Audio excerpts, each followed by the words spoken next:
আজি নূতন রতনে ভূষণে যতনে প্রকৃতি সতীরে সাজিয়ে দাও। আজি নূতন রতনে ভূষণে যতনে প্রকৃতি সতীরে সাজিয়ে দাও। নমস্কার।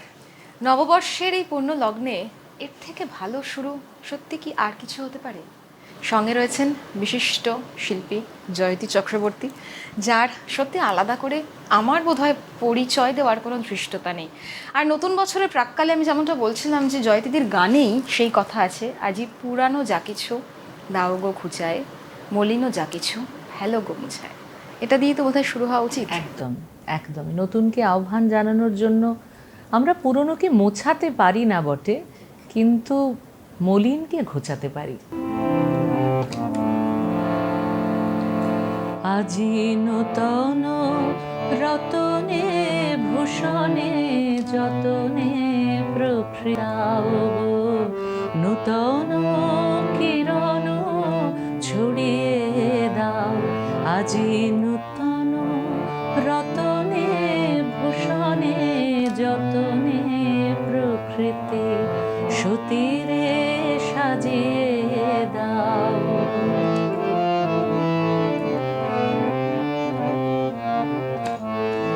আজি পুরানো যা কিছু দাও গো ঘুচিয়ে, মলিন যা কিছু হেলো গো মুছিয়ে, শ্যামলে কোমলে কনকে হীরকে ভুবন ভূষিত করিয়ে দাও গো, ভুবন ভূষিত করিয়ে দাও।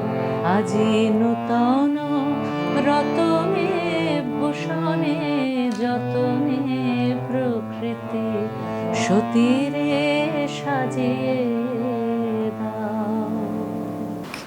আর যা অস্থির একটা সময়ের মধ্যে দিয়ে আমরা যাচ্ছি, দুঃসময় বলবো কিনা জানি না, কারণ দুঃসময়ই রে, দুঃসময় না? দুঃসময়, অবশ্যই দুঃসময়। কিন্তু সব খারাপের পরে তো ভালো আসে দিদি। আসলে সেই জন্যই তো বাঁচা, যে অন্ধকারের পরে আলো নিশ্চয়ই আসবে। প্রকৃতি আমাদের প্রত্যেক দিন তো সেই শিক্ষাই দিয়ে চলেছে, প্রতিদিন। কিন্তু এত অস্থির কেন? মানে তুমি তো অনেকটা দিন ধরে দেখছো, এই অস্থিরতা হয়তো আগে ছিল, কিন্তু সেটা কি এরকম পরিমাণে ছিল? মানে যেহেতু তুমি শিল্পী, তোমার গানই কথা বলে। মানটা দিনে দিনে কমছে, মানে নিম্নগামী হচ্ছে। দেখ, সমস্যা না থাকলে জীবনে আমার মনে হয় যে তাহলেও আবার চলা খুব মুশকিল। সমস্যা আমাদের দৈনন্দিন সঙ্গী, এবং এই প্রত্যেকটা সমস্যার লড়াই, সমস্যা থাকলেই লড়াই থাকবে, লড়াই থাকলেই তার থেকে বেরিয়ে আসার একটা আলাদা পথ খুঁজবো আমরা। সব থেকে বড় কথা, আমাদের মনের জোরগুলো বাড়ে, এবং সেই জয় করতে পারলে, সেই পথ পেরিয়ে আলোটা দেখতে পেলে সেটাই আবার আনন্দের উৎস। সুতরাং এই প্রত্যেকটা কিন্তু চক্রাকারে আবর্তিত হয়, কিন্তু অস্থিরতার মানটা এত নিম্নগামী একটা জায়গায় গেছে। আসলে আমাদের চারপাশের পরিবেশ পরিস্থিতি সমস্ত দিক থেকেই আমি বলছি, সেটা না আমাদের একটা অক্লান্ত দীর্ঘকালীন মন খারাপের সূচক হয়ে দাঁড়িয়েছে। আজকে আমরা শুধুই ভালোর কথা বলবো, কারণ নিশ্চয়ই নতুন বছর আমরা আবার নতুন অঙ্গীকার নিয়ে আবারও ভালোর কথা তো ভাবতেই হবে, তা না হলে তো খারাপকে পার করতে পারবো না, খারাপের ওপরে জয়লাভও সম্ভব। তুমি কি দিনের শেষে খুব পজিটিভ একজন মানুষ? হ্যাঁ, কিন্তু মাঝে মাঝে আজকাল পজিটিভিটিটা খুব দুমড়ে মুচড়ে যাচ্ছে, কিন্তু তবুও বলবো, এখনো যেহেতু রবীন্দ্রনাথের গান করি, আমি বলতে চাইছি যে পজিটিভিটির একটা প্রধান উৎস রবীন্দ্রনাথের গান। অবশ্যই আমি সেই সূত্র ধরে বললাম, রবীন্দ্রনাথের গান যেহেতু শুধু গান হিসাবে নয়, কথা হিসাবেও ভীষণভাবে একটা কি বলবো, সবসময় ভেতরকে আমি পারবো, আমাকে পারতে হবে, আমাকে এগোতে হবে, এই যে বোধটা, এটাকে সবসময়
আসল কথাটা এখানে, এই যে কথা পড়ার কথা আমরা বলছিলাম, ছন্দ তোমার ভেঙে গিয়ে দ্বন্দ্ব বাধায় প্রাণে, অন্তরে আর বাহিরে তাই তো তান মেলে না। তাই তোটা নেই, আমি জাস্ট কথার হিসাবে বললাম, অন্তরে আর বাহিরে তাই তান মেলে না তানে।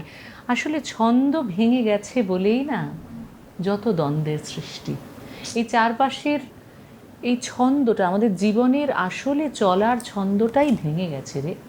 সেই জন্যই এত দ্বন্দ্ব, এবং অন্তরে বাহিরে তাই টান মিলছে না, নয়তো মিলে যাওয়ার কথা ছিল। কত আগে লিখে গেছেন না, তখন তো এরকম অস্থিরতা তো ছিল না একদমই। এবং গানে না, গানে তখনের মতো অস্থিরতা ছিল। হ্যাঁ। তখনও কি নৃশংসতা হয়নি? মানে আমরা তো এটা নিজেরাই জানি যে জালিয়ানওয়ালাবাগে যেটা হয়েছিল রবীন্দ্রনাথের, এই যে নাইট উপাধি ত্যাগ করা, সেটা তো একেবারে শুধু চরম নৃশংসতার নিদর্শন। কিন্তু এখন না এরকম বিচ্ছিন্ন ঘটনা হিসাবে, যদিও আমি জালিয়ানওয়ালাবাগের ঘটনাকে বিচ্ছিন্ন ঘটনা বলছি না, এটা একটা ঐতিহাসিক গুরুত্ব রাখার মতন ঘটনা, কিন্তু আমি বোঝাতে চাইছি যে আমাদের শিক্ষা, সংস্কৃতি, আমাদের বোধের জায়গাগুলো, এখনকার ছেলে মেয়েদের দারুণ বুদ্ধি। এই যে অস্থিরতা, আমি যদি প্রাসঙ্গিকতা ভাবি, সেই জায়গায় যদি বলি, দেখ, আমি এই পার্টিকুলার ক্ষেত্রে বলবো যে এখনকার ছেলেমেয়েরা অনেক বেশি আমাদের থেকে সচেতন, অনেক বেশি প্রতিবাদী, এবং অনেক বেশি মনের এই যে ভয়, ভীতিটাকে সরিয়ে রাখতে জানে। এটা কিন্তু প্রমাণিত সত্য। সুতরাং এই জায়গায় কোথাও কোনো ভীতি নেই। তবে হ্যাঁ, নিজেদের ভালো থাকার জন্য রবীন্দ্রনাথ যতটা মনের জোর দিতে পারে, যতটা, শুধু রবীন্দ্রনাথ কেন, আমি বলবো ভালো সাহিত্য, ভালো সঙ্গীত, ভালোর তো কোনো ব্যাখ্যা হয় না, ভালো শব্দটা ভীষণ আপেক্ষিক, কিন্তু যেটা আমার অন্তরে আমাকে চরম পজিটিভিটি দিচ্ছে এবং আমাকে সমস্ত রকম খারাপ থেকে উত্তীর্ণ হতে শেখাচ্ছে, আমি সেটাকেই ভালো বলছি। এটা ম্যান টু ম্যান ভ্যারি করতে পারে, আমার একরকম, তোর একরকম। এই যে আমি তোর সাথে বসে এই আলোচনাটা করছি, তুই বুঝছিস বলে না করছি, আমি যে কোনো কারোর সঙ্গে তো বসে এই কথাটা বলতে পারবো না। কিংবা এর চেয়েও আরও অনেক গভীর ভাবনার কথা যারা বলে থাকেন, তাদের সঙ্গে কমিউনিকেট করার জন্য যে বোধটুকু থাকা দরকার, সেটা যদি কারোর না থাকে, তুই কখন কী কথা বলবি, কাকে বলবি? আমি নতুন প্রজন্ম বললেই না, কিছু বলার আগে সবার আগে ভাবি যে আমার ছেলে, আমার ছেলেও তো এই প্রজন্মেরই। সুতরাং আমি তার জন্য কতটা সময় দিয়েছি, আমি তাকে মানে আমার অনেকগুলো দায়িত্ব এমন ভাগ হয়ে গেছে, শিল্পী হিসেবে দায়িত্ব, মা হিসেবে দায়িত্ব, গৃহিণী হিসেবে দায়িত্ব, সংসারের কি বলবো, মানে সংসারের কর্ত্রী শব্দটা আমি বলতে চাই না, আমি বলতে চাইছি সংসারের একজন, একটা সংসারী মানুষ হিসেবে আমার একটা কর্তব্য, শিক্ষিকা হিসেবে আমার একটা কর্তব্য, আমি শিক্ষার্থী সেই হিসাবে আমার একটা কর্তব্য। এই প্রত্যেকটা বিষয় এমনভাবে ভাগ হয়ে গেছে যে যে সময়টা আমি দিয়েছি, চেষ্টা করেছি কোয়ালিটি টাইম দেবার। আমার মনে হয় প্রত্যেক বাবা মার হয়ে আমি এই কথাটা বলছি, এই জেনারেশনের প্রত্যেক ছেলে মেয়ের বাবা মার মুখপাত্র হয়ে হয়তো বা আমি বলছি যে আমাদের কর্মজগৎটা আমাদের মা বাবাদের মতন তো নয়। মানে তারা যেভাবে নিরবচ্ছিন্নভাবে ছেলে মেয়েদের বা আমাদেরকে সময় দিতে পেরেছেন বা মোটিভেট করতে পেরেছেন, আমরা কিন্তু সব সময় সেটা করে উঠতে পারিনি। আমি ঘোরতর সংসারী একজন মানুষ, এবং ছোটোবেলা থেকে যেভাবে দেখে বড় হয়েছি, যতটা পারি মেনটেন করার চেষ্টা করি। গুরুজনদের মালা দেওয়া, ঠাকুরকে মানে আমার পুজো, হ্যাঁ, ঠাকুর ঘরে একটু পুজোর ব্যবস্থা করা। আজকের দিনটার জন্য স্পেশালি আমার এক দিদির বাড়ির থেকে খিচুড়ি, সবজি, মানে নানান রকম আর কি, ভাজা, পায়েস, সব কিছু আসে, কারণ সেখানে পুজো হয়। আমার বাড়িতে পুজো আলাদা করে হয় না, কিন্তু আমি ওই যতটুকু ঠাকুরকে একটু ফুল দিলাম, মিষ্টি দিলাম, জল দিলাম, এরকম গোছের। সেকাল আর একাল, সেকালের নববর্ষ কি একটু বেশি মধুর ছিল? সেকালের নববর্ষ অনেক মধুর ছিল, অনেক মধুর, কারণ আমার স্মৃতিতে নববর্ষ মানেই হচ্ছে হালখাতা, হালখাতা। এবং আমার মানে আমাদের বাড়িতে, আমার জয়েন্ট ফ্যামিলিতে আমি বড় হয়েছি, সারা বাড়ির সব কাকিমা, জেঠিমা, আমার মা, সবার শাড়ি যেখান থেকে আসতো, মানে ওনারা তো ছাপা শাড়ি পরতেন সারা বছরই, সেই দোকান যেখান থেকে ব্লাউজ কেনা হতো, যেখান থেকে আম, গয়না গয়না তো সারা বছর কেনার ব্যাপার ছিল না, কিন্তু তখন স্যাঁকড়াকে গয়না বানাতে দেওয়া হতো এবং সেটা যখন আসতো সেইভাবে টাকা দেওয়ার ব্যাপার। এবং প্রত্যেকটা দোকানে গিয়ে আমরা কোল্ড ড্রিঙ্ক খেতাম, মিষ্টি খেতাম, মিষ্টির প্যাকেট, ক্যালেন্ডার নিয়ে আসতাম। এবং ওই ক্যালেন্ডারের বাংলা ক্যালেন্ডার এখন তো রেয়ার প্রায়, বাংলা ক্যালেন্ডারের ওই যে নাম্বারগুলোর থেকে না আমার নোটেশন বই তৈরি করা, জানিস তো? আচ্ছা। মানে রবীন্দ্রনাথের নোটেশন বইতে এই যে নাম্বারিংগুলো 1 থেকে 64, 66 সব ওই ক্যালেন্ডারের পাতা কেটে কেটে। এখন এই এই খাটনিটার কেউ করবে না, আর ক্যালেন্ডার বাংলা সেভাবে তো মানে আছে, কিন্তু আছে এখনকার- হয়তো এই আজকের দিনটার জন্য হয়তো অনেক দোকান থেকেই পাওয়া যাবে, ঠিক কথাই, কিন্তু আমরা কেউ বাড়িতে বাংলা ক্যালেন্ডার খুব একটা লাগাতেই বোধহয় অভ্যস্ত নই। মানে আমরা খুব একটা সবসময় ইংরেজি ক্যালেন্ডার, আমাদের অবশ্য বাড়িতে একটা আছে, আমার ছেলের ঘরেই একটা আছে। বাংলায় মানে বঙ্গাব্দ কত, এই নববর্ষের দিনটাই বোধহয় আমরা জানি যে 1431-এর বিদায়, 1432 একেবারেই একেবারেই, এটা তুই কাউকে জিজ্ঞাসা করলে বলতে পারাটাই একটা ভীষণ। তোমার ছেলের কাছে নববর্ষটা কেমন, মানে ওকে কিরকম দেখো, আজকের দিনটা ওর কিরকম? দেখ, এই বছরটা তো আমাদের কাছে নেই, কিন্তু প্রত্যেক বছর নববর্ষে, আর আমাদের সত্যি কথা বলতে এই যে হালখাতার কনসেপ্টটা সম্পর্কে ও একেবারেই জানে না। মানে গল্প শুনেছে আমাদের থেকে, কিন্তু এটার মজাটা আসলে কি, নতুন জামা কাপড় পরে বিকেলবেলা সেজেগুজে বেরিয়ে পড়া বাবা মায়ের হাত ধরে, এবং মানে প্রত্যেকটা জায়গায় একটা মানে বিভৎস গরম আর ভিড়, মানে কেলেঙ্কারি একটা ব্যাপার, কিন্তু যেতেই হবে। কপাক্ষ মিষ্টি হলো গোনার যে আনন্দ, এগুলোর থেকে তো আমার ছেলে অবশ্যই বঞ্চিত। আমার মনে হয় এই জেনারেশনের অনেকেই বোধহয় বঞ্চিত। এই দিন যে একটু বাঙালি খাওয়া দাওয়া, বাঙালি মানে কোনো রেস্টুরেন্টে গিয়েও লোকে এখন কিন্তু আজকাল বাঙালি খাবার দাবারই খায়, তো সেটা বাড়িতে রান্না হয়ে সেরকম হয়, যদিও এই দিনটা আমাদের বাড়িতে নর্মালি নিরামিষ হতো। তো পরবর্তীকালে যেমন মানে নববর্ষের সঙ্গে বাংলার লুচি মাংস, পোলাও মাংস ইত্যাদি সব অ্যাড হয়েছে, তো এখন সেটা আমাদের বাড়িতে, এই বাড়িতে আমার মানে আমি এখন যেখানে আমরা শ্যুট করছি ইনফ্যাক্ট, সেইখানে ডেফিনেটলি আমিষ হয়। আচ্ছা আচ্ছা আচ্ছা, আচ্ছা। ঠিক আছে, মানে হতেই পারে, হ্যাঁ, কিন্তু আমি চেষ্টা করি একটা বেলা অন্তত নিরামিষ, কারণ পুজো দেখ, টুজো দিয়ে, হ্যাঁ। অনুষ্ঠানে যেতে হয়, অনুষ্ঠানে বেরোলে সবসময় এই নিরামিষের বিধিনিষেধটা আমি মাঝ রাস্তায় সেইভাবে ফেরার পথে হয়তো অনেক রাত্রির হলো আমরা কোথাও খেয়ে ফিরলাম, সেটা মেনটেন করা সম্ভব হয় না, সেই জন্য এরকম বিধিনিষেধ আর রাখিনি। আর ছুটির দিনও বটে, সেই দিনটাতে সত্যি কথা সবাই ইচ্ছে করতে পারে বাড়ির সকলের, সেই জন্য রাখিনি। তবে আমাদের বাড়িতে আমরা ওই যে বলছিলাম জয়েন্ট ফ্যামিলিতে বড় হয়েছি, তো আমার ছেলের কাছে এই দিনটা ছুটি, মা এরা জমি এরা মাংস খেতে হবে, মানে ব্যাপারটা এরকম ব্যাপার হয়ে গেছে। আর তুমি তো ঘোরতর সংসারী, তুমি বলেই দিয়েছো। হ্যাঁ, মানে আমি একটু সংসার করতে, ঘোরতর সংসারী বলতে যা বোঝায় আমি বোধহয় ততটাও নই, একটু বাড়াবাড়ি বলে ফেলেছি, কিন্তু আমি সংসার করতে ভালোবাসি, আমি মন দিয়ে সেটা করি। এরপরে আমার তোমার কাছে একটা প্রশ্ন আছে, কিন্তু তার আগে একটু গান শুনবো। ওরে সাবাস, তুই তো মানে মোটামুটি, আমরা গল্পই করি না, গল্প বেশ তো সুন্দর করবো, হ্যাঁ, গল্প গল্প হচ্ছে। এক দু লাইন একটুখানি শুনি।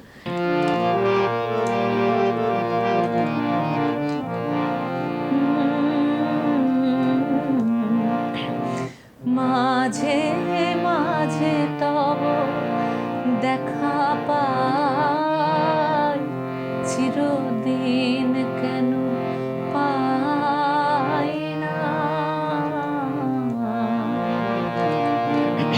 একটু গান আমরা সবাই জানি, আপনারাও জানেন কিনা জানি না। পৃথা নিজে দীর্ঘদিন রবীন্দ্রনাথের গানের চর্চা করেছে এবং ও নিজে খুব সুগায়িকা।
তোমাকে পেলে তো গানই শুনতে ইচ্ছে করে, কিন্তু আমার গল্পও করতে ইচ্ছে করে, কারণ একটা অদ্ভুত মাতৃত্ব মাতৃসম একটা বিষয়, ধীর স্থির।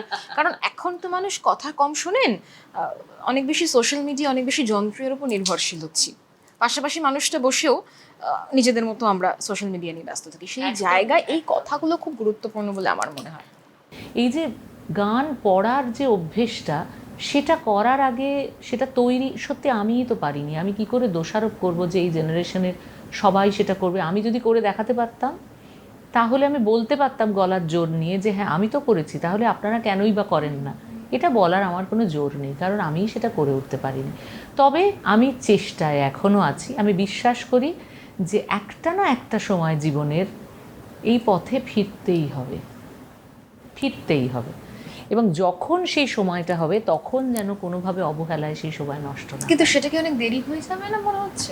না, কোনো সময়টাই দেরি নয়। রবীন্দ্রনাথকে পড়ার জন্য কোনো সময়টাই দেরি নয়। তো কে কোথায় কিভাবে সেই আলোটা খুঁজে পাবে আমরা কেউ জানি না। তবে এটা ঠিক যে রবীন্দ্রনাথ একটা বিরাট বড় মাধ্যম, আমার ক্ষেত্রে হয়তো বা তোর ক্ষেত্রেও। এই জেনারেশনের ক্ষেত্রে কিন্তু ওরা খানিকটা এই শক্তিটা নিয়েই বোধহয় জন্মেছে হয়তো বা। শিক্ষিকা রূপে তুমি তোর আমি মায়ের আসলে শিক্ষিকা শব্দটা তখন হয়তো সেইভাবে ব্যবহার করেছি ঠিকই, তবে আমার যে গানসইকে কেন্দ্র করে কিন্তু আমি সবসময় এটাই বলি যে আমরা গানের আদান প্রদান করি। আমি অনেক কিছু শিখি, কারণ রবীন্দ্রনাথের গান দেখ, এটা ভীষণ সত্যি যে খেয়াল গান, ধ্রুপদ গান, এগুলো শেখানোর মতন বিষয়, শেখা যায়, শিখতে হয়। কিন্তু বাকি সব গান না খানিকটা গান তোলার মতো। গান শেখার জন্য যেটা দরকার সেটা আমরা সারা বছর ধরে শিখি, বিভিন্ন জায়গা থেকে শিখি। শুধু আমার কাছ থেকে একজন শিখছে এরকম হয়তো বিষয়টা নয়, শুধু মনটাকে খোলা রাখা খুব জরুরি। তাই আমি বলি যে গানের আমরা আদান প্রদান করি এখানে। খুব বড় কথা, মানে শেখাই না। আমি এরকম অনেক সময় হয়েছে যে আমি হয়তো কারোর থেকে শিখছি, আমারই কাছে যারা এসছে তাদের কাছ থেকে তারা এমন কিছু প্রশ্ন করলো, আমার ভেতরে হয়তো সেই আলো জ্বলে, ডক করে একটা আলো জ্বলার মতন করে সেরকমও হয়। আবার অনেক সময় এরকমও হয়েছে যে আমি শেখাতে গিয়ে, মানে শেখানো শব্দটা আবারও ব্যবহার করছি, হয়তো গান তোলাতে গিয়ে আমার মনে হলো যে কই আমি নিজে শিখেছি যখন এই গান, তখন তো আমি এইভাবে ভাবিনি। তো সেখানেও একটা অন্য দিগন্ত খুলে যায়। সুতরাং আমি এটা মনে করি যে গান নিজেও আমি শিখছি, তাই এটা গানের আদান প্রদান। অবশ্যই। সামলাও কি করে, মানে একদিকে সংসারী নারী, আমার প্রচুর সময় তারপর অনুষ্ঠানের একটা তো থাকে, তোমার গানশরী থেকে ওয়ার্কশপ হয়, অডিশন হয়, মানে আমি বলছি যে সব সময় তুমি কিছু না কিছু নিয়ে ব্যস্ত থাকো। ক্রিয়েটিভ কাজের মধ্যে যেটার থেকে আমি আরো অনেকগুলো পথ পেতে পারি। অবসর সময়েও আমার ভাবার জন্য কিছু বিষয় জমা হতে পারে, যেগুলো নিয়ে ভাবলে, যেগুলো নিয়ে সময় কাটালে আমার নিজের ভালো লাগা তৈরি হবে। আমি নিজেকে প্রতি মুহূর্তে উত্তরণের দিকে এগিয়ে নিয়ে যেতে পারবো। সব সময় যে সেটা হয় তা না, কিছু লেজার টাইমও থাকে যে সময়টাতে আমি হয়তো গান শুনি। আবার কখনো কখনো আমি ভীষণ ঘুমোতে ভালোবাসি, আমি ঘুমোই। আর রান্না বান্না, মানে আমি রান্না করতেও খুব ভালোবাসি। রান্না বান্না রেগুলারের রান্না বান্না করতে হয় না এখন, ঠিকই দীর্ঘদিন ধরেই করতে হয় না। যিনি আমাদের পরিচালিকা আছেন তিনি করেন এবং খুবই ভালোই করেন। আরও ভালোবাসি মানুষকে খাওয়াতে, আমার খুব ভালো লাগে। খেতে কি, মানে খাওয়াতে ভালোবাসো? খেতে কি দেখ, যারা রান্না করতে ভালোবাসে এবং যারা খাওয়াতে ভালোবাসে তারা খেতে ভালোবাসে অবশ্যই, এ বিষয়ে কোনো সন্দেহ নেই। কারণ আমি ভীষণ পেটুক বলবো না, আজকের দিনে তোমার পাতে কোনটা থাকতেই হবে এরকম একটা ব্যাপার? লুচি সঙ্গে কি বেগুন ভাজা? ওরে বাবা, কি দুর্দান্ত নাম বলি! বেগুনের থেকে ভালো সবজি আমার জীবনে আর হয় না। আমি ভীষণ ভালোবাসি বেগুন ভাজা খেতে, বেগুন ভাজা খেতে। হ্যাঁ, বেগুন পোড়া আমি অত খুব ভালোবাসি না, তবে বেগুনের সব আইটেমই আমার ভীষণ পছন্দের। পয়লা বৈশাখ বলতেই আমার লুচি ছোলার ডাল বেগুন ভাজা মনে হয়। ওই সেই ছোটবেলাটাতে আটকে আছি, বাড়তে পারিনি, আর বাড়তে চাইও না, বড় হতে চাই না। জয়তী চক্রবর্তী বাহ্যিকভাবে যদি আমি দেখি ধীর স্থির আস্তে আস্তে, মানে সেটা কি গানের জন্য, মানে আস্তে আস্তে কথা বলা, সর্বদা হাস্যমুখ, এবং একটা তোমার মানে তোমাকে দেখলেই একটা শান্ত, মানে এটা ছোটবেলা থেকে সবাই বলেন বটে, কিন্তু যারা আমার সাথে বাস করেছেন তারা খুব একটা বলেন না। মানে তুমি কি খুব রেগে যাও, মানে চিৎকার চেঁচামেচি? আমার তো মনে হয় হ্যাঁ রেগে আমি যথেষ্টই রেগে যাই, যথেষ্টই চেঁচামেচি করি, কিন্তু গলার কারণে চেঁচামেচি করতে বারণ করা হয়েছে বলে আমাকে ইদানিং একটু সমঝে চলার চেষ্টা করি। তবে আমি ছোটবেলা থেকেই একটু মানে ধীর লয়ে কথা বলতে ভালোবাসি। আর রবীন্দ্রনাথের গান চর্চার সুবাদে উচ্চারণের প্রতি একটা নজর দিতে গিয়ে আমার মনে হয়েছে যে তাড়াতাড়ি কথা বললে, মানে ধরো আমি যদি এটাই যদি বলি এখন তাড়াতাড়ি করে, তাড়াতাড়ি হয়ে যায়। তাড়াতাড়ি শব্দটা বলতে গেলে যতটা ডেপথ নিয়ে আমাকে উচ্চারণ করতে হবে সেটা কিন্তু আমি বলছি না।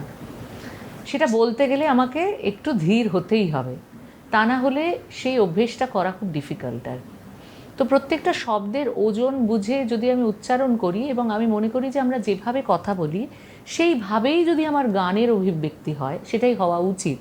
অনেক সময় আমরা করি না যে যেভাবে আমরা কথা বলছি, যে পার্সোনালিটিতে আমি নিজে চলাফেরা করি, চারপাশে মানুষের সাথে মিশি, গান করতে গেলেই আমার পার্সোনালিটিটা চেঞ্জ হয়ে যায়, একটা সম্পূর্ণ অন্য গলায় আমি তখন গান করতে শুরু করলাম। এইটা হওয়াটা বাঞ্ছনীয় নয়, এটা আমার মনে হয়। গান জীবনের অঙ্গ, এটাকে যদি আমি ভাবি তাহলে আমি উঠছি, বসছি, পড়ছি, খাচ্ছি, দাচ্ছি, ঘুমোচ্ছি, এই সময় আমার যেরকম গলার স্বর থাকবে, যেরকম ব্যাপার থাকবে, গান গাইবার সময় আমার সিরিয়াসনেস বাড়তে পারে, কিন্তু বাকিটা চেঞ্জ হয়ে যেতে পারে না। আচ্ছা, তুমি তো অনেক দিন ইন্ডাস্ট্রিতে, অনেকটা দিন, শ্রোতার পরিবর্তন হচ্ছে? হ্যাঁ, হচ্ছে। অবশ্যই হয়েছে, অবশ্যই হয়েছে, এবং সেটা বেশ খানিকটা খারাপের দিকেই হয়েছে। অবশ্যই। মানে তুমি আগে মঞ্চে যেভাবে অনুষ্ঠান করতে, পরিবেশনা করতে, সেখান থেকে কি তোমাকে এখন ভাবতে হয় ব্যাক অফ দ্য মাইন্ড যে কিরকম শ্রোতা থাকবেন সেই ভেবে আমি গান বাছাই করবো? দেখ, সেটা খুব অনেস্টলি স্পিকিং ঈশ্বরের অসীম কৃপায় আমাকে হয়তো যারা শুনতে আসছেন, আমার গান শুনতে আসছেন, তারা খুব বেশি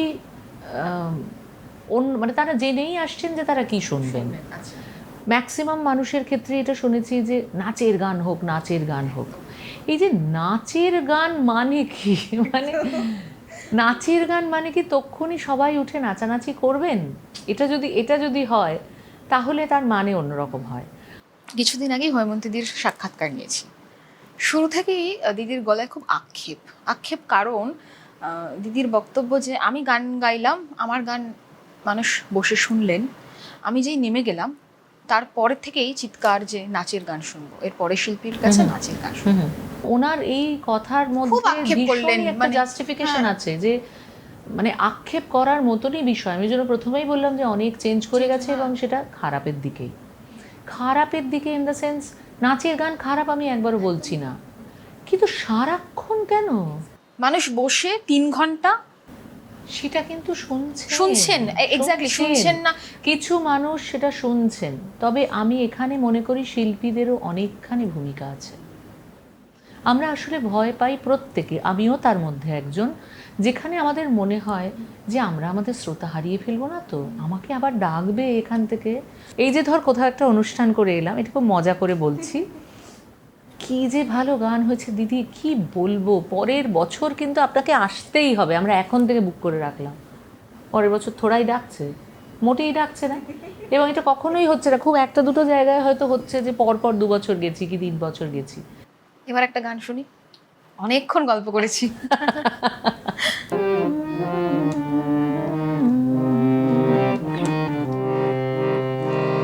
বেলা বাড়ছে,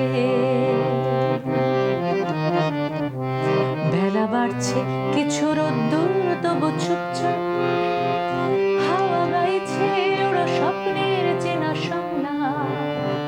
বেলা বাড়ছে, কিছু রোদ্দুর তবু চুপচাপ, হাওয়া গাইছে ওরা স্বপ্নের চেনা সংলাপ।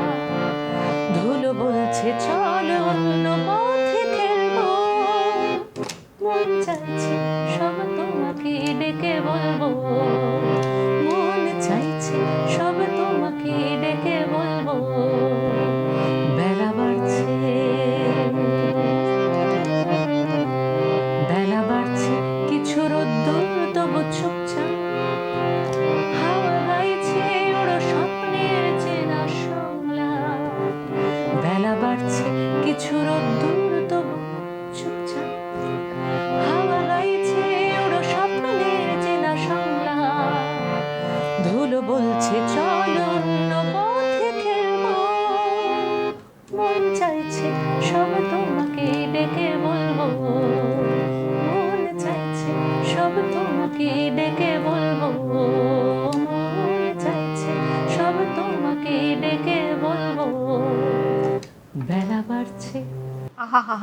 অসাধারণ, কি সুন্দর নতুন বাংলা গান, মানে মৌলিক গান, সেটা নিয়ে তুমি একটু বলো। যে গান তো শুনছেন মানুষ, শ্রোতা তো আছেন, এই ধরনের নতুন বাংলা মৌলিক গানও জনপ্রিয় হচ্ছে। এটা বেশ কিছুদিন আগেকার গান, হ্যাঁ, কিছু বছর আগে, কিছু বছর আগেকার গান। তবে আমি বলবো যে জনপ্রিয়তার কথা যদি বলিস, তাহলে ছবির গান, বাংলা ছবির গান যেভাবে জনপ্রিয় হচ্ছে, যত তাড়াতাড়ি মানুষের কাছে পৌঁছচ্ছে, তার অবশ্যই সোশ্যাল মিডিয়ার কারণেই, সেই পরিমাণে কিন্তু বাংলা বেসিক গান জনপ্রিয় হচ্ছে না। মানে তার জন্য অনুষ্ঠানে গাওয়া বা বিভিন্নভাবে মানুষকে হ্যামার করানোর যে মাধ্যমগুলো, শুধু অনুষ্ঠানে গিয়ে তো মানে তুই এক জায়গায় এক দল শ্রোতাকে একটা গান শোনালি, সেই দল শ্রোতা তো অন্য গান পরে আবার শুনছে।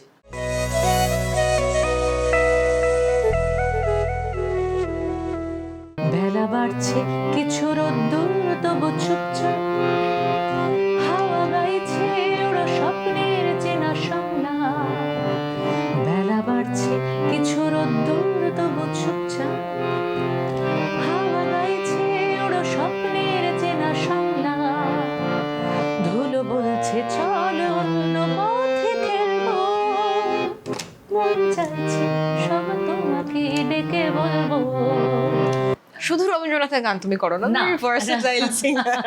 তুমি যখন শুরু করেছিলে তখন তো সোশ্যাল মিডিয়ার এত প্রাধান্য ছিল না, তখনের কথাটা আলাদা। আমি জন্য বললাম যে এই গানটা বহু আগের। হ্যাঁ, কিন্তু এই গানটা তো এখনো মানুষ শুনছেন, এখনো আমি জানি না, নিশ্চয়ই আমি যেরকম তোমাকে রিকোয়েস্ট করলাম, লোকজন না সব সময় যে মঞ্চে এই ধরনের, তবে হ্যাঁ অন্যান্য মানে এই গানটা সব সময় না আসলেও অন্যান্য অনেক গানই আসে।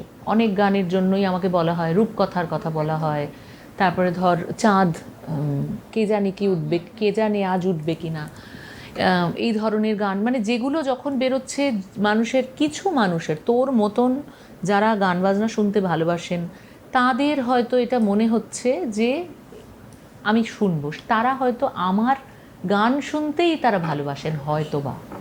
কিন্তু আমজনতা বলতে আমি যাদেরকে বলছি, খোলা মাঠে বসে যে সবাই খুব, আমার কথা আমি ছেড়েই দিলাম, যারা শুধুই রবীন্দ্রনাথের গানের পাশে অন্য গান গাইছে এমন নয়, যারা অন্য গানটাই গাইছে, তাদের ক্ষেত্রে কিন্তু এই জেনারেশনের ক্ষেত্রে নতুন বাংলা গান ততটা পপুলার এখন যে খুব সবার গান হচ্ছে এমন নয়, একটা দুটো হয়তো হচ্ছে। অন্য দলকে গিয়ে ওই গানটা আবার রিপিট করতে হবে বা শোনাতে হবে। ইন দ্য মিন টাইম তোর আরও 4টে গান বেরিয়ে যাচ্ছে হয়তো, তো কিভাবে কোনটা শোনাবি, কোনটা বাজবি?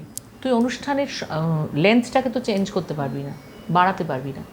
তোর হাতে 1 ঘন্টা সময়, 1.5 ঘন্টা সময়, 2 ঘন্টা সময়, তোকে তার মধ্যে যা শোনানোর শোনাতে হবে। কিন্তু তুই একদল শ্রোতাকে টার্গেট করছিস, তারা তো পরের অনুষ্ঠানে থাকছে না, তুই কতজনকে শোনাবি?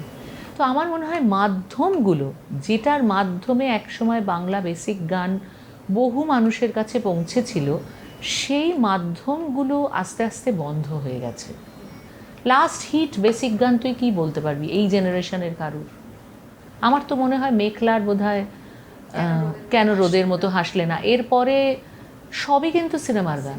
হ্যাঁ, সিনেমার গান তো বাংলা বেসিক গান খুব সাংঘাতিক হিট হয়েছে আমার অন্তত মনে পড়ছে না, মানে খুব চট করে বলতে পারবো, হতে পারে আমার স্মৃতি থেকে বেরিয়ে গেছে এরকম কিছু, আমি ভুল করে থাকলে আমাকে সবাই ক্ষমা করবেন, কিন্তু আমার এই মুহূর্তে চট করে মনে পড়ছে না আমার যত। কিন্তু বাংলা মৌলিক গান একটা সময় তো মানে ভীষণ ভালো ভালো মৌলিক গান হয়েছে। হ্যাঁ বটেই, তাই না? বটেই। তখন তো সোশ্যাল মিডিয়ার প্রাধান্য ছিল না, না তখন এভাবেই মানুষের কাছে পৌঁছে গেছে মাধ্যমগুলো, মাধ্যমগুলো, রেডিও, এখন যে রেডিও, হ্যাঁ মানে আমরা সেভাবে রেডিও, তখন কি ভাবে বিভিন্ন FM চ্যানেলগুলোতে বাংলা গান বাজতো সারা দিন ধরে, সেটা কি এখন আছে? সব তো বন্ধ হয়ে গেছে, সারাক্ষণ তো হিন্দি গান চলছে। আমি হিন্দি গানের বিরোধিতা করছি না, কিন্তু আমার বক্তব্য হচ্ছে সেটাও গান অবশ্যই, কিন্তু বাংলা বেসিক গান, আমাদের নিজেদের যে কাজ, সেই কাজ কতটুকু কাহাতক মানুষের কাছে পৌঁছানো যাচ্ছে বল? আচ্ছা, আরেকটা জিনিস, যে শুধু রবীন্দ্রসঙ্গীত যারা গাইছেন বা যারা গাইবেন ভাবছেন, তাদের ক্ষেত্রে কি সার্ভাইভ করাটা একটু চাপের? কারণ মানুষ তো এখন অনেক কিছু শুনতে চাইছে। না, আমার আবার ঠিক উল্টোটা মনে হয়। রবীন্দ্রনাথের গান তো আছে, থাকবে, এটা খুব সেফ জায়গা। আচ্ছা, এটা আমার মনে হয়, যদি সেটাকে ঠিকঠাকভাবে ঠিকঠাকভাবে কেউ ভাবে, খুব সিনসিয়ারলি সেটাকে পৌঁছে দিতে পারবে শ্রোতাদের কাছে, এবং নিজে সেই শ্রদ্ধা, মর্যাদা, সম্মান রেখে সেই গানটার প্রতি জাস্টিস করতে পারবে, তাহলে আমার মনে হয় যে রবীন্দ্রনাথের গান নিয়ে যারা ভাবছেন ভবিষ্যতে এগোবেন, খুব তত্তর করে হয়তো তরণী বেয়ে যাওয়া সম্ভব নয়, ধীরে সুস্থে এগোলে এটা থাকবে, থাকার তরতর জিনিস। করে তরণী যারা বাইছে তারা কি আবার তত্তর করে পড়ছেও? এটা তো সময় বলবে, এটা আমি বলার না, মানে তুমি তো ট্রেন্ড কি দেখছো, তুমি একটা সিনিয়র শিল্পী। ট্রেন্ড তো তাই বলে, কিন্তু আমার মনে হয় যে সব সময় হয়তো মানে ট্রেন্ডের কি বলবো, মানে এটাকে নিয়ম যদি আমরা ধরে নিই, নিয়মের ব্যতিক্রম তো আছে, তো সেটা আমার কাছে হতেই তো পারে। প্রচুর ছাত্রছাত্রী আসে, গান সই একটা অন্যতম। তাদের মধ্যে কতটা মানে কতটা ভবিষ্যতে, মানে আমি বলছি না কারোর মতো কেউ হয় না, আমি বলছি না দ্বিতীয় জয়তী চক্রবর্তী হতে হবে, কিন্তু কেন হবে, সে তার মতো হবে, তার মতো হবে, অবশ্যই। কিন্তু সেই জায়গাটা কতটা তুমি সেই মানে লক্ষ্য কতটা দেখতে পাও, তাদের প্রতিভা? দেখ, এটা ভীষণ সত্যি, চিরকালীন সত্যি, সব সময়ের জন্য সত্যি, সেটা হচ্ছে যে 100 জন শিখলে তার মধ্যে 5 জনের মধ্যে সেই পোটেনশিয়াল থাকে, তাই এটা এখনো সত্যি। এবং শিল্পী সবার হওয়া হয় না। হওয়া সম্ভব নয়, শিল্পী হওয়া সবার উচিতও নয়, কিছু শ্রোতা থাকা দরকার। সবাই শিল্পী হলে শ্রোতাকেও তো শিক্ষিত হতে হয়। শিক্ষিত শ্রোতা তখনই হতে পারবে যখন তারও গান বাজনার প্রতি সেই মরমী ভাব থাকবে, সেই আকর্ষণ থাকবে। সেটা যদি না হয়, আমি শুধু আমার না দারুণ লাগে, কি গান শুনেছেন লাস্ট বলতে পারবেন, এরকম শ্রোতা হয়তো কোনো লাভ নেই। মানে প্রত্যেক শিল্পী চায় তার জীবনে ডেডিকেটেড শ্রোতা থাকুক, ডেডিকেটেড। তো এটা তো প্রত্যেক শিল্পীর স্বপ্ন, তাই না? সেই ডেডিকেটেড শ্রোতা হওয়ার জন্য সেই শ্রোতাকেও কিন্তু সেই গুণগত মানের জায়গায় আসতে হবে। তো সবাই শিল্পী হলে কি করে হবে? আজকাল এখন যেটা হয়ে গেছে, খুব সহজে শিল্পী হওয়া যায় বলে সবাই শিল্পী হতে চায়। শিল্পী হওয়া এত সহজ নয়, গাইয়ে বাজিয়ে হওয়া অনেক সহজ, শিল্পী হওয়া সহজ নয়। শিল্পী হওয়ার জন্য তোর প্রত্যেকটা ভাবনা, চিন্তা, বিষয়, এই প্রত্যেকটা জিনিসকে শিল্প গুণগত হতে হবে। তুমি কি কি শেখাও, মানে এই ধরো 100 জনের মধ্যে যে 5 জনের মধ্যে তুমি সম্ভাবনা দেখছো, তাদেরকে কি বলো, মানে শিল্পী হতে গেলে কি কি মূলত মাথায় রাখা উচিত? রেওয়াজ, সাধনা সেটা তো আছেই, সেটার বাইরে সবার আগে হচ্ছে আত্মবিশ্লেষণ, যে নিজেকে চেনা, আমি কতটুকু পারি আর আমি কতটুকু পারি না, এটা শিখতেই গোটা জীবন চলে যায়। এই বোধটা জন্মানো ভীষণ দরকার, যে আমি আসলে কি কি পারি না এটা জানা খুব জরুরি। এটা না জানলে একজন সার্থক শিল্পী হওয়া যায় না, কারণ একজন শিল্পী একমাত্র জানেন, এবং তার চারপাশে তার গুরু জানেন, এবং অবশ্যই এমন কিছু বোদ্ধা শ্রোতা আছেন, তারা জানেন যে এই শিল্পী কী কী পারে না। কিন্তু সেটাকে তার ড্রব্যাক হিসেবে দেখলে হবে না। আমি যদি প্রথমেই জানি যে আমি মাংসটা ভালো রাঁধতে পারি না, তো আমি ডালের দিকে তখন নজর দেবো, শুক্তোর দিকে তখন নজর দেবো, এমন রাঁধার চেষ্টা করব যাতে লোকে মাংস ভুলেও এটা খাওয়ার চেষ্টা করে। তো সেটার জন্য তো আমাকে, মাংস লোকে ভুলবে না, মাংস লোকে খাবেই, কিন্তু আমার বক্তব্য হচ্ছে যে আমি প্রথম পাতেই তাকে ভালো জিনিস দেবার চেষ্টা করব যেটা আমি ভালো পারি। তা আমাকে পারাটার দিকে তো নজর দিতে হবে, যেমন আমি কোনটা পারি না এটাও আমাকে শিখে নিতে হবে, কারণ এই কম্পিটিশনে তা নাহলে টিকতে পারা যাবে না। এটা ভীষণ জরুরি সবার আগে। তার থেকেও যেটা বড় কথা, সেটা হচ্ছে আত্মসমালোচনা। শেখার সময় এটা ভীষণ জরুরি যে নিজেকে নিজে যদি সমালোচনা না করতে পারি, আমি নিজের সমালোচনা করা মানে নিজেকে ডাউন করে ফেলা নয়। আজকাল একটা অদ্ভুত ট্রেন্ড হয়েছে, দেখবি বাবা মায়েরা ছেলে মেয়েদের ভালো না বললে ছেলেমেয়েরা ডিপ্রেশনে চলে যায়। আমরা জন্মে ভালো শুনিনি রে, আমাদের সারা জীবন এটাই বলা হয়েছে যে মোটেই হচ্ছে না, যেটা আরো ভালো করতে হবে। কিংবা এক্স্যাক্টলি যেটা হচ্ছে সেটা ভালো হচ্ছে, কিন্তু আরো ভালো করতে হবে। এই যে আরো ভালো করতে হবে, এটার তাগিদে আমরা গান বাজনা করেছি।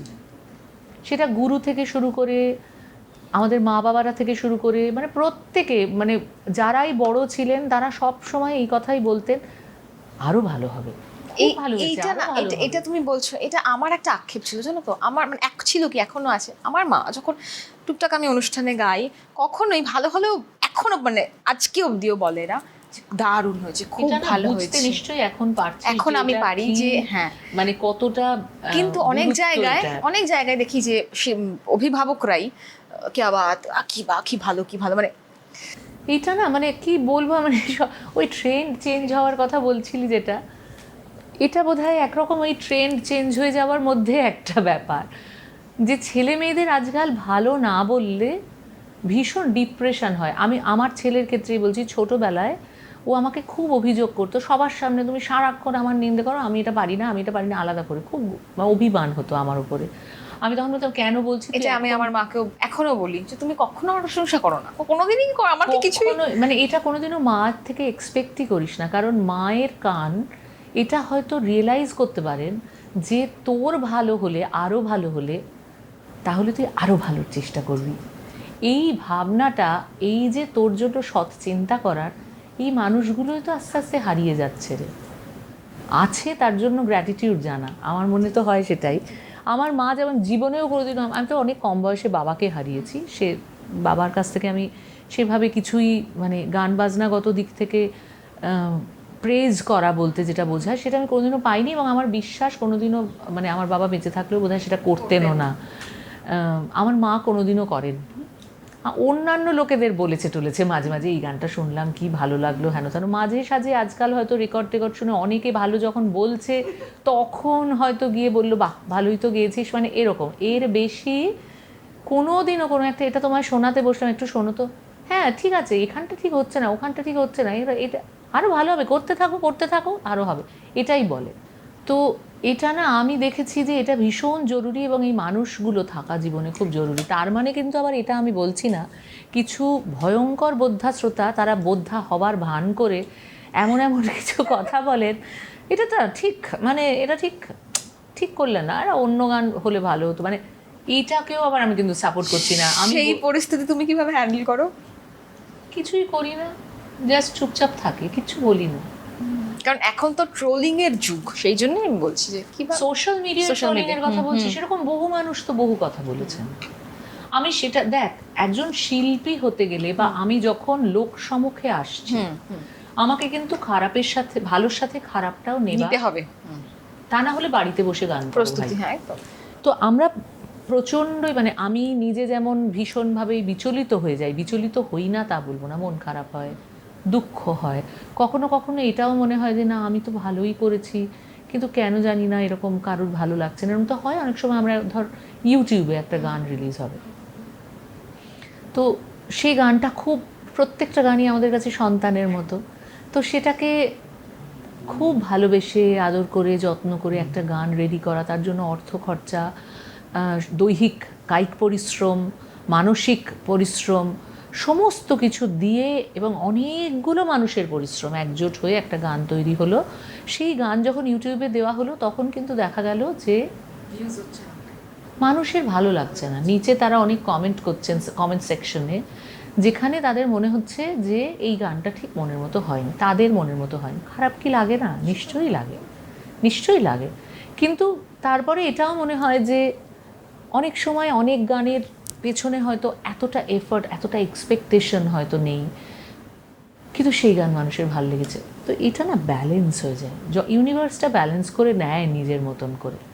কোনো কিছুতেই আমার এখন এসে মনে হয়, এই সময় এসে মনে হয় যে কাজ করাটাই আমার ধর্ম, কর্মটাই আমার ধর্ম, এবং সেটা যতটা আমি করতে পারছি, যেভাবে পারছি আমাকে করতে হবে, যতদিন আমি বেঁচে থাকবো, যতদিন আমি পারবো। বেঁচে থাকবো বলাটা ঠিক না, যতদিন আমার দ্বারা সম্ভব হবে। যখন সম্ভব হবে না তখন আলাদা কথা, কিন্তু এক্সপেকটেশনটা আর বোধহয় এখন কাজ করে না। সেই জন্য খারাপটা শুনলে মন খারাপ তাৎক্ষণিক হয় ঠিকই, কিন্তু সেটাকে নিয়ে ধরে রাখা বা সেটাকে নিয়ে দীর্ঘদিন মন খারাপ করে থাকা নিজেকে এতটা ভালো আর বাসতে ইচ্ছে করে না। গান শুনি, একদম শেষ পর্যায়ের দিকে এগোচ্ছি, এবার একটু গান শুনি। অনেক কথা শুনেছি, তোমার থেকে দর্শকরা গানই শুনতে চায়। তারপরে এখানেও কমেন্ট সেকশনে দেখবো যে এত কথা কেন দিদিকে দিয়ে বলিয়েছো। এখন তো মানে সবকিছুই ভেবে চিনতে। ইদম শাহের একটা রচনা শোনাচ্ছি, কেমন? কান্দিয়া আকুল, কান্দিয়া আকুল হইলাম ভবা নদীর পারে,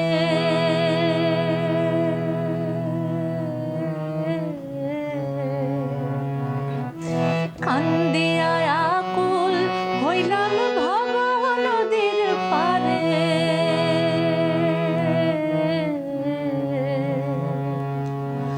মন তোরে কে বাপার করে, মন তোরে কে বাপার করে, কান্দিয়া আকুল হইলাম ভবা নদীর পারে,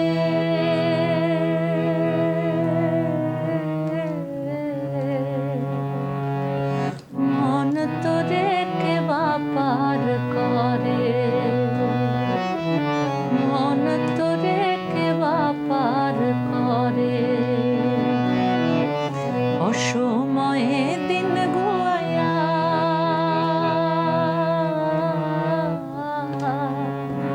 ও মন অসময়, ও মন অসময়, অসময়ে দিন গোয়া,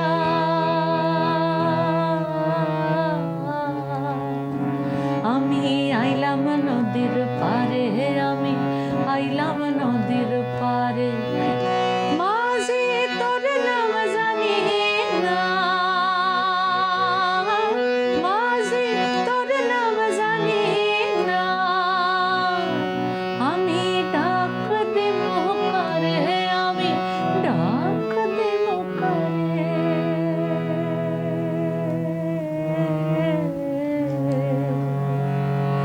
মন তোরে কে বাপার করে, মন তোরে কে বাপার করে, কান্দিয়া আকুল হইলাম ভবা নদীর পারে,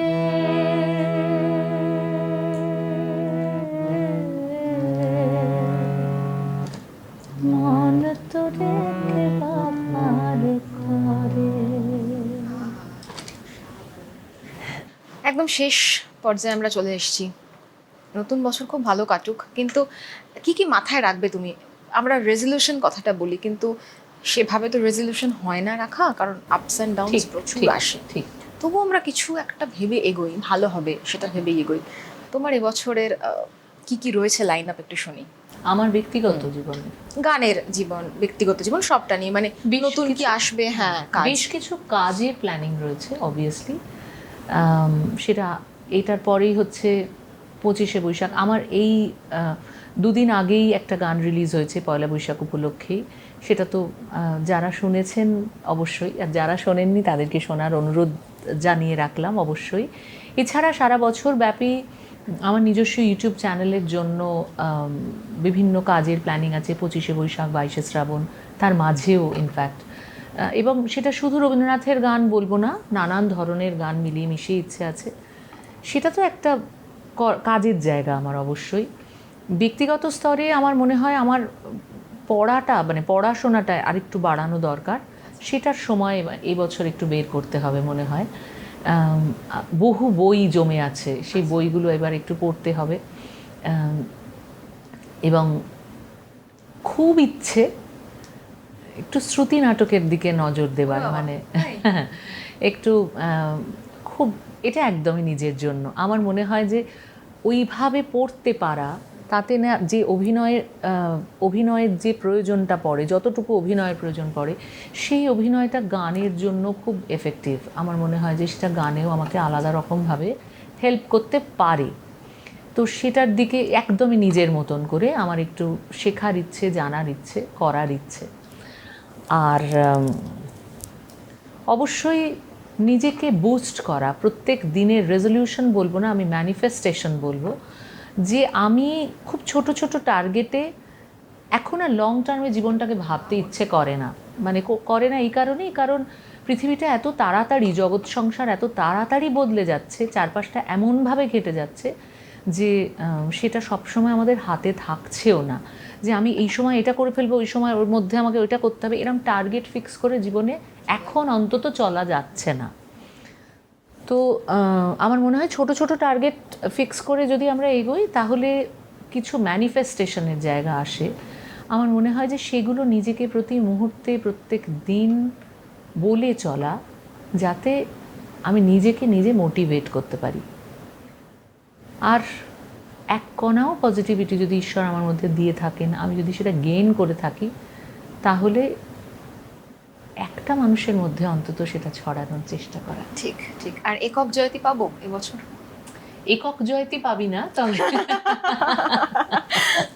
তবে এরকম কিছু অনুষ্ঠান হচ্ছে যেগুলো এর আগে হয়নি। বাহ, এরকম কিছু সেটা কি হচ্ছে। গানসই নিয়ে? না, শুধু গানসইয়ের অ্যানুয়াল প্রোগ্রাম এবারে হবে, সেটা হচ্ছে, সেটা তো বিশাল কর্মকাণ্ড। আমি নিজে থেকে নিজে দেখেছি বলে আমি জানি সেটা একটা বিশাল সেটা একটা কর্মকাণ্ড। বিরাট কর্মকাণ্ড, রিহার্সাল পত্র সবই চলছে, তো সেটা তো একটা বটেই। সেটা ছাড়াও এমন এমন কিছু অনুষ্ঠান হচ্ছে, হবে বলে তাতে আমি কথা দিয়েছি আর কি, যে অনুষ্ঠানগুলো আগে কখনো আমি করিনি বা হয়নি। পরীক্ষামূলক কাজ কিছু? পরীক্ষামূলক কাজ না, ঠিক সেভাবে বলবো না, পরীক্ষামূলক বলবো না, তবে বলবো যে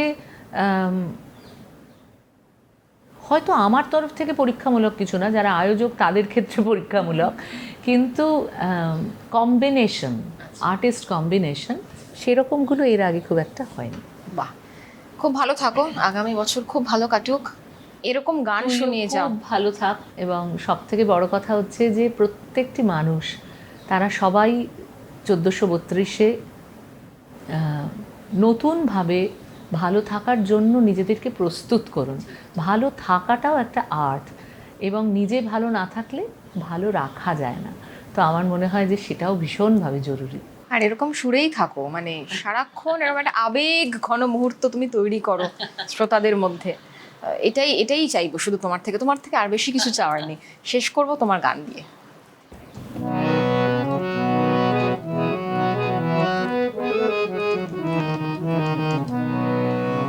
আমি একটা জটিলদার গান দিয়ে শেষ করছি, জটিলেশ্বর মুখোপাধ্যায়ের একটা গান, আমার ভীষণ প্রিয় গান।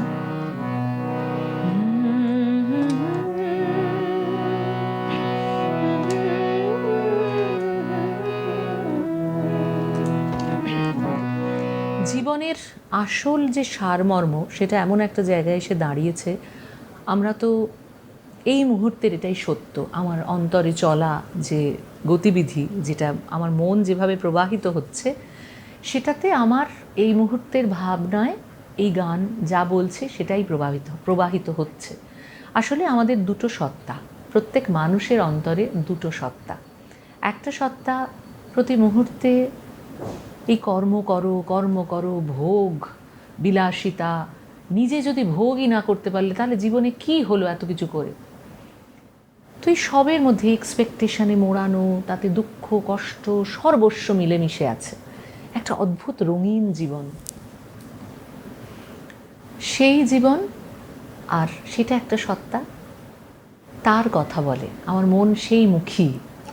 আবার আমার মন এমন মুখীও যেখানে সে সব ত্যাগ করে শুধু তার পরম বন্ধুর সাথে মেলার জন্য অপেক্ষা করে আছে। তো এই দুইয়ের মেলবন্ধনে আমাদের অন্তঃকরণ তৈরি হয়, এই দুই সত্তা নিয়েই আমাদের জীবন বয়ে চলে। তেমনই দুটো লাইন একটু শুনিয়ে শেষ করছি। আমার মন দোতারার একটি তার, বাজে বসন্ত বাহারে। আমার মন দোতারার একটি তার, বাজে বসন্ত বাহারে। আর